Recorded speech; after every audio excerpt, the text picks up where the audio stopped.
Near mint condition, the home of collected edition. That cover's so awesome. Absolute format is the best way to own this story. Time to empty those wallets and fill those shelves.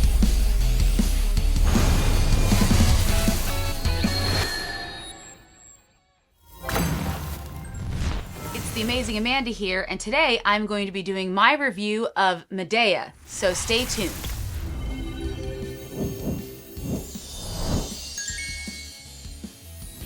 What's going on, everyone? Welcome back. I just want to quickly give a big thank you to Dark Horse Comics for giving us a copy of Medea for us to review today. And what I want to do today is just do a quick little overview and review of the book itself. So this graphic novel is written by Nancy Peña, and it is artwork by Blandine Le Callet. Excuse my pronunciation. It is originally a French graphic novel that was translated into English. And so the premise of this graphic novel is it is about the infamous sorceress from Greek mythology, Medea. So for some of you, you may be familiar with her from the Euripides Greek play. I'm sure you've read it in one of your English classes, where she was married to the infamous Greek hero Jason, and after he decides to essentially take another wife, she ends up disfiguring his new wife with some sort of a spell and ends up killing her own children. And so essentially what Nancy has done here is kind of tell Medea's story from the beginning.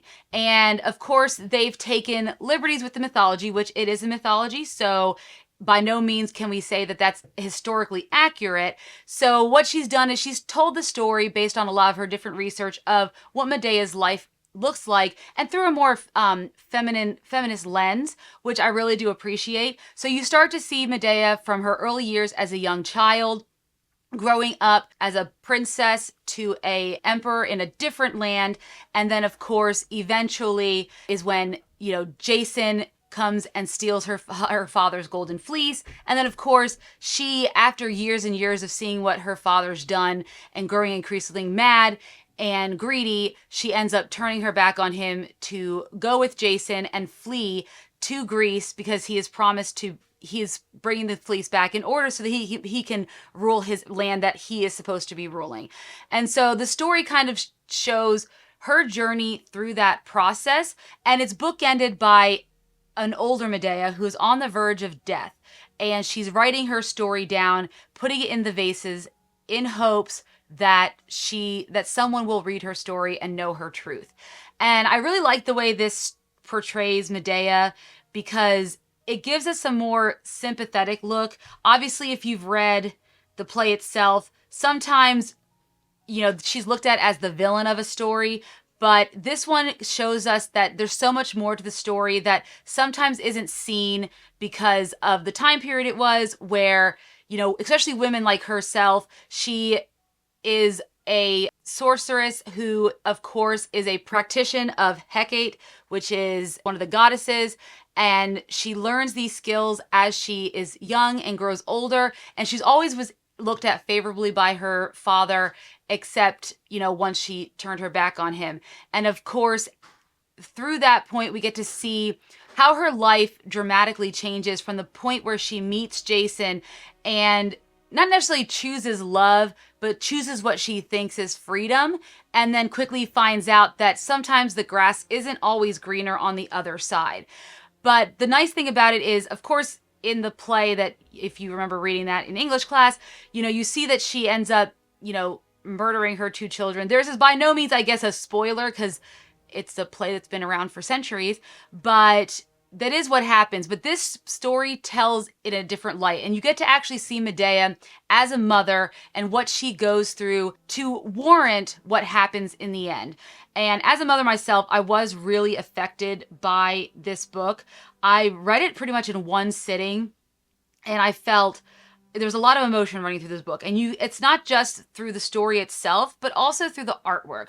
I think Blandine did a really great job illustrating Medea and the struggles that she's going through. And there's a naturalistic tone to, of course, the coloring that Gab Contreras does. I really like that a lot. It's not played up in some fantastical type of scenario. Even the artwork itself seems very grounded, but has a slight animated look to it that's not necessarily realistic, but also lends itself well to the story that's being told. So I really enjoyed the artwork in this, and of course the coloring helped that as well. And the story itself, I think, just was a different take on a heroine, if you will, or who I'm sure most people would have considered a villain at one point, but showing her in a different light. And we've seen these types of books before. There's been a lot of retellings of heroes and other Greek entities before, like there's the Circe book, the book about Achilles. People have been redoing and retelling these stories in a different lens, either it being a queer lens or a feminist lens, and this one is definitely more in the latter, in that feminist lens, and it really showcases, the struggles that Medea has to go through in what was essentially a patriarchal society, especially when she gets to where Jason is from, where women are seen but not heard, where she spends most of her days pretty much with the other women kind of locked away, where they can't really be in the presence of other men, things of that nature, and where she had left the confines of her old home where she had freedom to practice magic with the other sorceresses and be free. And you see that she is no longer able to do that, and what that does to her as she ages and grows over time. And of course, up to the point where she has to flee after her husband decides to take another wife in order to make a union with another country. And so you really start to see the toll that it takes on her, this kind of society, and is almost like a warning for our own society, right? And what could happen if, those things were the case today. So I highly recommend Medea because I think it is a fantastic book to read. If you're into Greek mythology and you want to see it told from a different viewpoint, or see some of the different things that the different spin it takes on it, then I definitely recommend picking up Medea. What's really nice about it too is in the back of the book there's an appendices where the author actually describes the different ways they research the story, and the kind of the history behind some of the things you see in the book itself. Because yes, it is very historical in nature, but it is also retelling a myth from a different perspective as well. So there's a great appendices where you can kind of look through and get an understanding of what was going on when Nancy was writing the book, to get a better understanding of how this book came to be and the subject matter and how everything kind of came to fruition. So definitely recommend Medea if you are into that Greek mythology, if you want to see a retelling of her story. It's very beautiful, beautifully written, beautifully drawn, and I cannot speak highly enough about this book. Like I said, I had went through it in one sitting, and I think you will too. It's very hard to put down because they make Medea's story so compelling that you just have to keep reading, even though it's a myth that's been around for centuries and you already kind of know how it ends. You don't really know how this book is going to end. So that's why I highly recommend you pick it up, because I think the ending is bittersweet, very gratifying. All right, so I just want to thank again Dark Horse for letting us have a chance to review Medea. Thank you guys so much for watching. And yeah, let me know, are there any Greek myths or any other kind of myths that you want to see put into a graphic novel, or that maybe you have seen the graphic novel that you've really enjoyed? Let me know in the comments below.